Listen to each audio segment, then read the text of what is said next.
Does it surprise you that Hunter Biden has not been indicted? Um, I have not been focusing on Hunter Biden. What I've heard about it, if it's true, it would be very disturbing. If I've heard some of the testimony of the IRS agents that say that they were told to hold off on the investigation until after the statute of limitations had expired. If that's true, it would be enormously disturbing. You think the president is being transparent about what he knew about his son's financial dealings and the money that was wired to his son's account? I don't know. I would have no way of knowing that.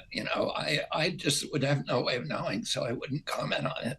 Why do you think there's such disdain among the Democratic establishment that you're running?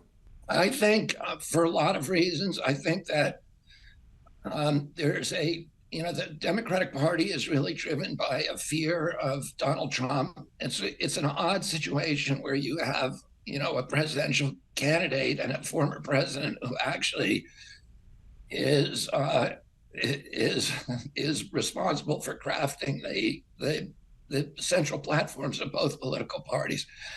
Because the Democrats are so focused on beating Donald Trump, and they believe at this point that President Biden is the best way to do that. So it is the only real reliable path for doing that. I think that's part of it. And then another is that, there are factions that are running now the DNC that are very pro-war and that are very pro-pharma. And I'm a threat to those models, and that are very pro-Wall Street. So, the Democratic Party when I was growing up, was the party of the poor, and it was the party of the middle class. But now 70% of the wealth in our country is in the hands of the Democrats, and 30% in the hands of Republicans. Wow.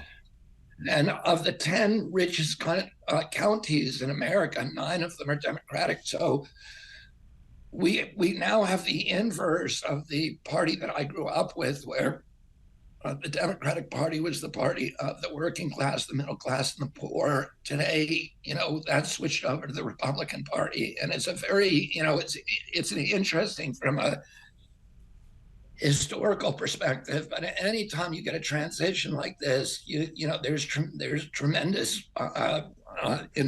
you call inertia, but it's really violence against anybody who tries to change it. And I think I'm a threat to that model. I want to say one thing, Armstrong. The Iraq war has now cost us $113 billion. And that's what our commitment is. And Biden's going to Congress to ask for more money this week. Well, in March, we tapped that off to $113 billion. I have one of my best friends who's a commercial fisherman.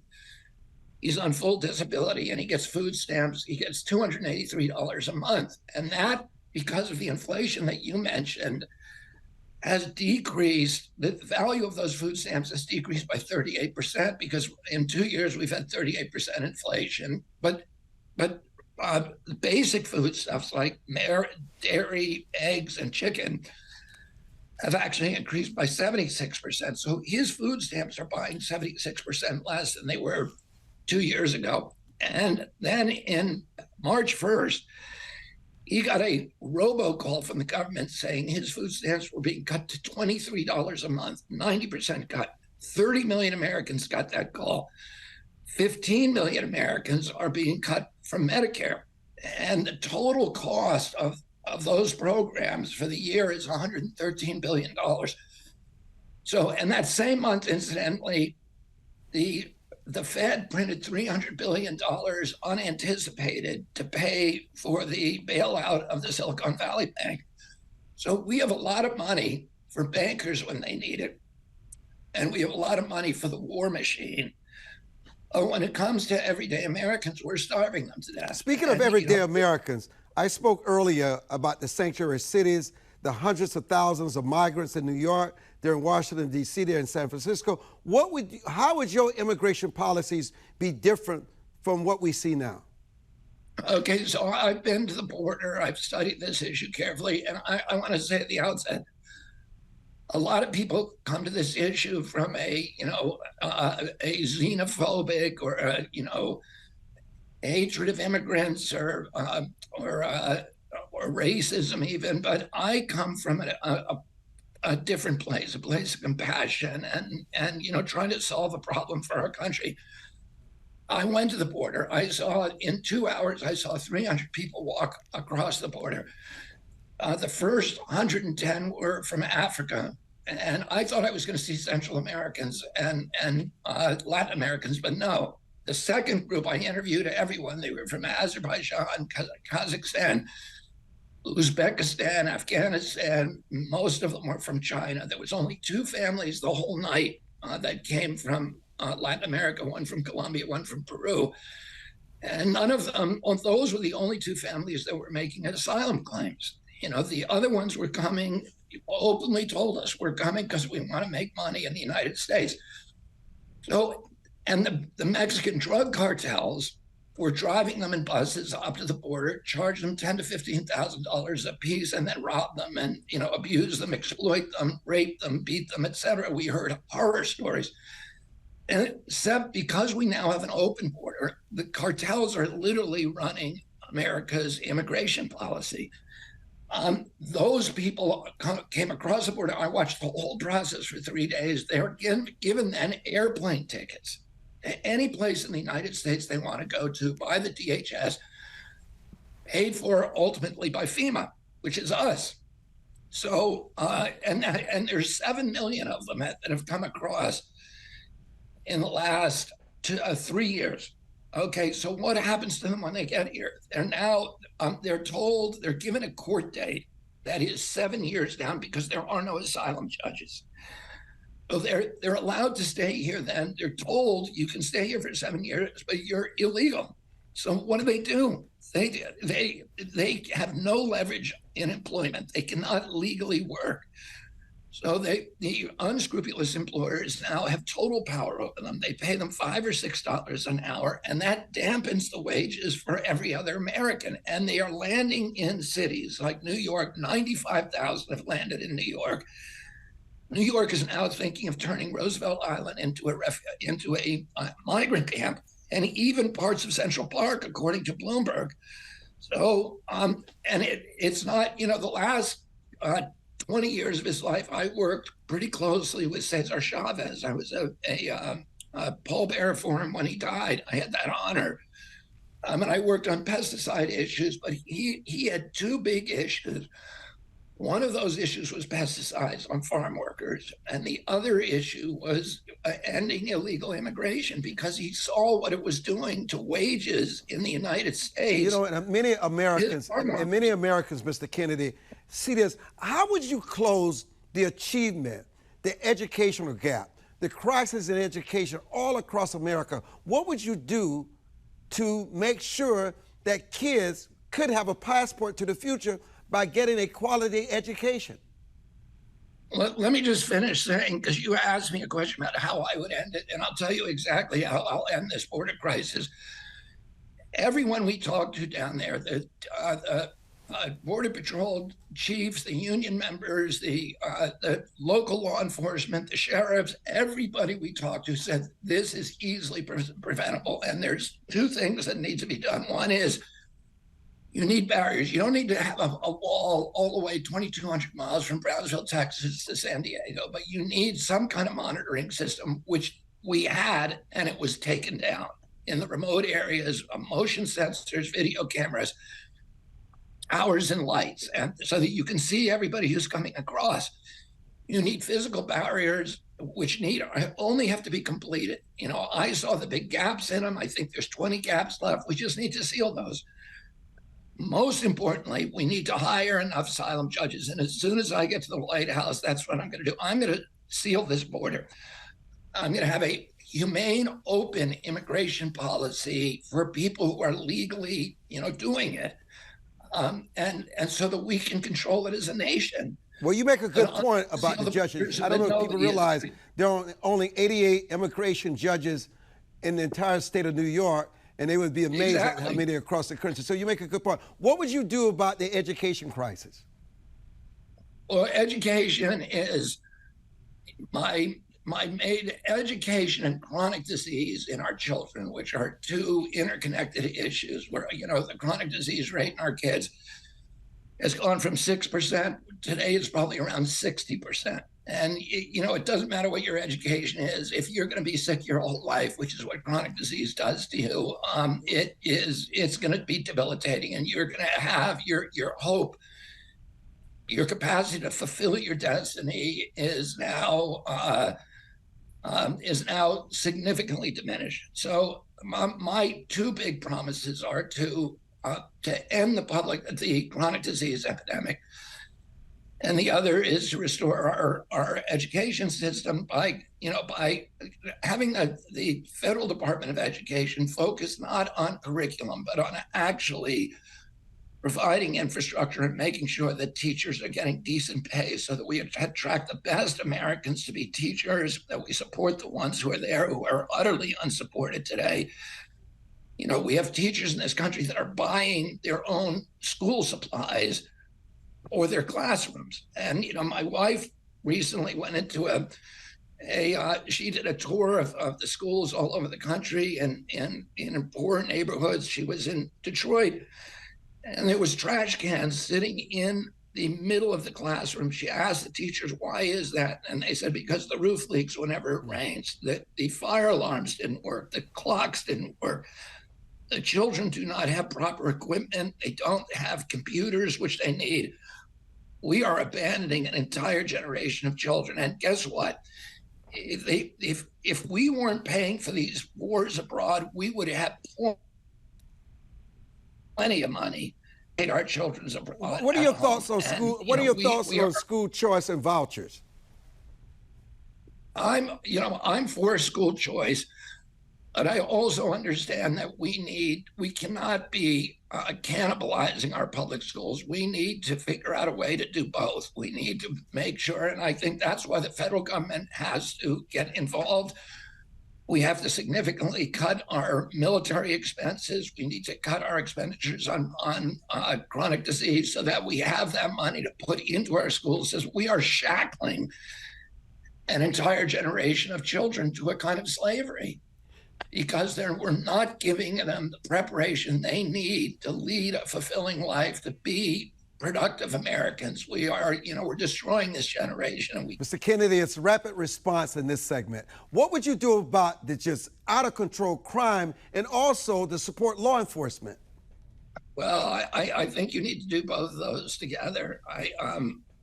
My father was the chief law enforcement officer of the land, and he was the Attorney General of the United States. He tried to do two things that, one was that he was very, very tough on crime, which I'm going to be.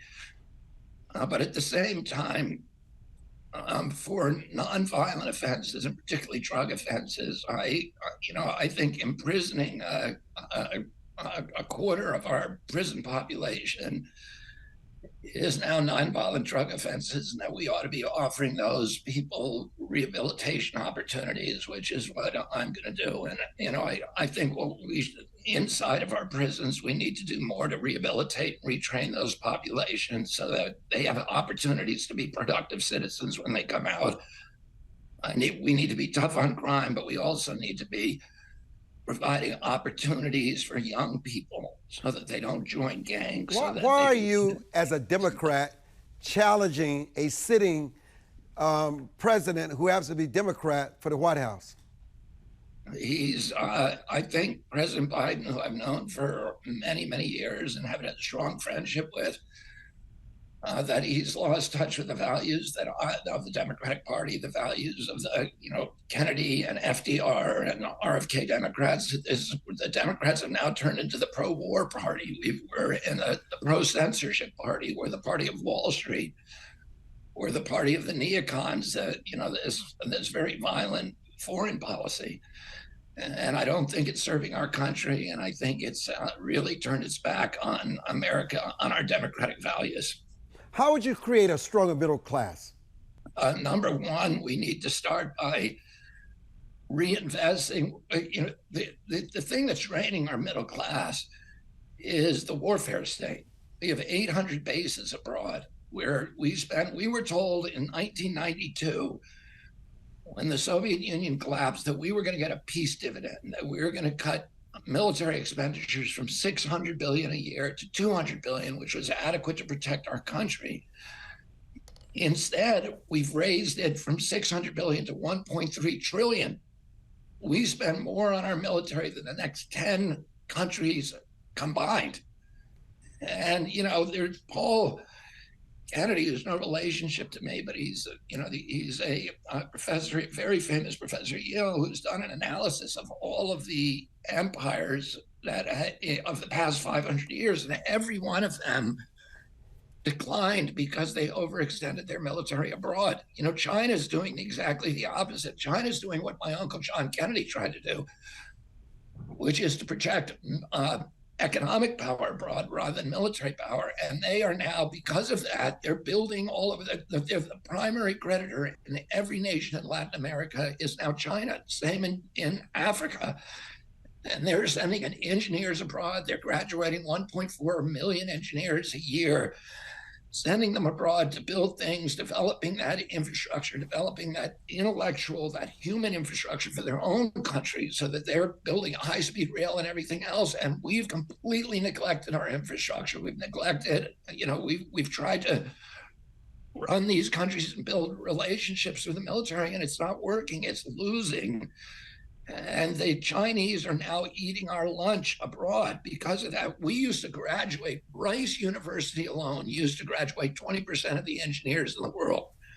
Today, it's less than 1%. We could not, if we go into those countries today to build roads, bridges, and ports, we don't know how to do it. We don't have the bench. We've spent $8 trillion bombing bridges, ports, roads, schools, and universities over the past 20 years. The Chinese have spent $8 trillion building them. Let me raise this with you. Growing and ours is collapsing. Mr. Kennedy, let me raise this. There has been this reporting, and I definitely want you to explain this, where there have been media reports trying to paint you as anti-Semite.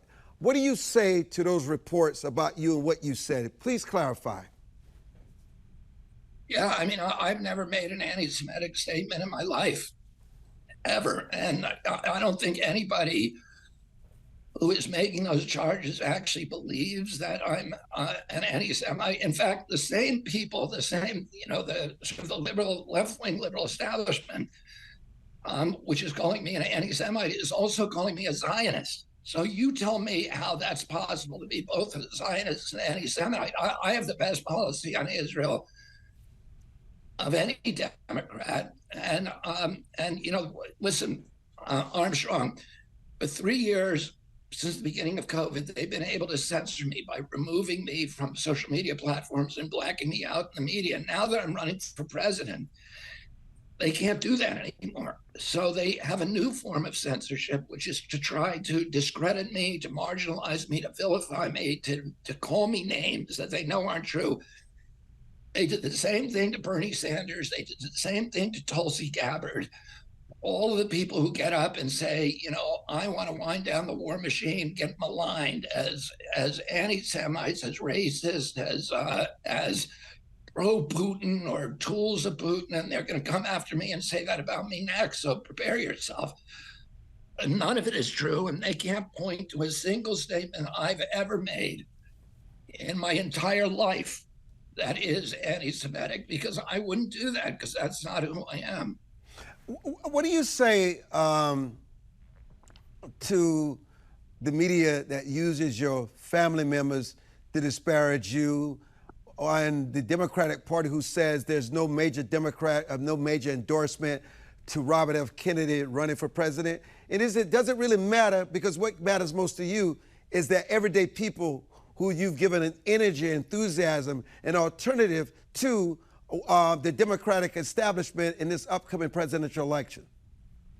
Yeah, I love my family, but I don't agree with them on everything.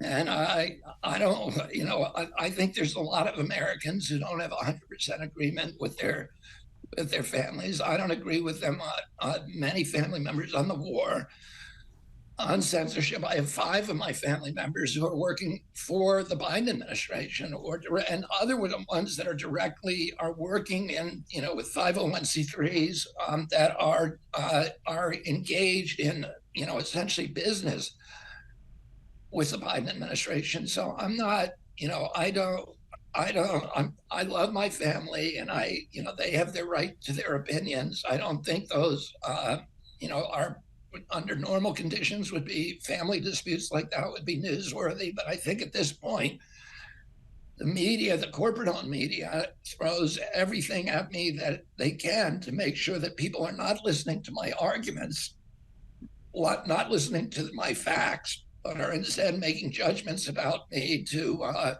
silence me. What are your thoughts on these issues of affirmative action and race and transgenderism and critical race theory?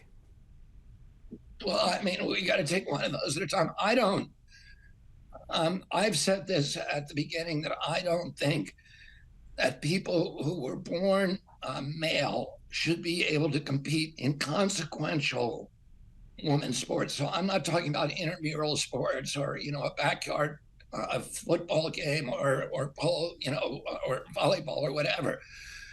But if you're, my uncle, Ted Kennedy, was the author of Title IX. And I watched him push that through for a decade before he got it through to make sure to give a chance to women's sports to flourish, where they were prejudiced against on the college campuses. I have a niece, my wife Cheryl's niece, who is at BC right now on a full scholarship for softball. Well, when she was growing up, she didn't come on vacations with us. She didn't come to the Cape. She didn't come to ski vacation in the winter because she was, practicing her craft and trying to get good at it because she wanted to go to college. Her family didn't have enough money to pay for it. And she knew that her path to college was through women's sports. Well, it would be criminal, in my view, if a boy walks off a neighboring baseball field and steps onto her field and takes her place away because he has biological advantages, in height and weight and other biological advantages that makes him, that gives him an advantage, an unfair advantage.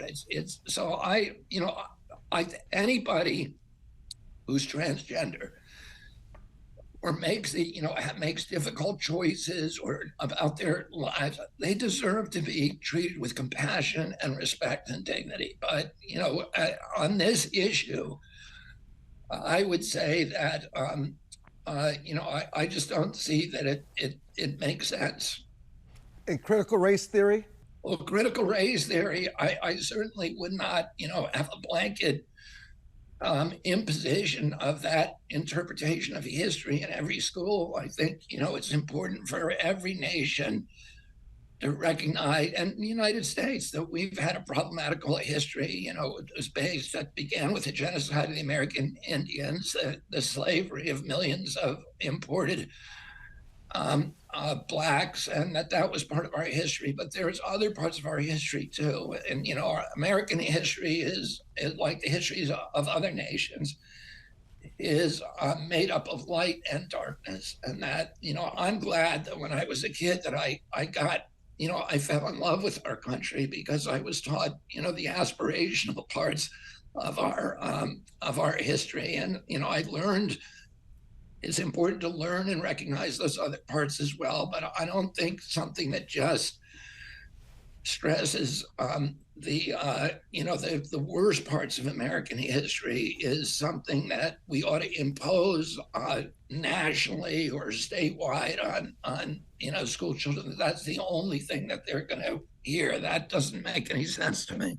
You talked about debating Biden. We know he's not going to debate you. And also, Ron DeSantis recently referred your name as head of the FDA or CDC. Any thoughts on the debate and Ron DeSantis already finding a position for you if he's elected? I think we should have a debate. I think there's so many people, Armstrong, in our country now who feel like the system is rigged against them, that the election system is rigged, and that the entire economic system is rigged. And I think both political parties have an obligation to not only the American citizens but the rest of the world, because we're the model democracy on earth. We have an obligation to model elections that are actually democratic, where it's not like the old Soviet Union where the political party picks the nominees, and the election is just a kabuki theater of democracy. It's not real democracy. I think we it's good to give people a choice. It's good to have people actually campaigning in New Hampshire, to visiting the nail salons and the barber shops and the diners and the gas stations, and being forced, the national political candidates are forced to go to town halls and meet real people, and not just do these phony rallies where they carpet bomb the states with advertising that they get from borrowing money from billionaires, and then dropping in for a staged rally every once in a while. That we ought to have real democracy with a lot of people running, and people, the American people actually being allowed to make choices, and not being chosen by the political party. So that would be my hope.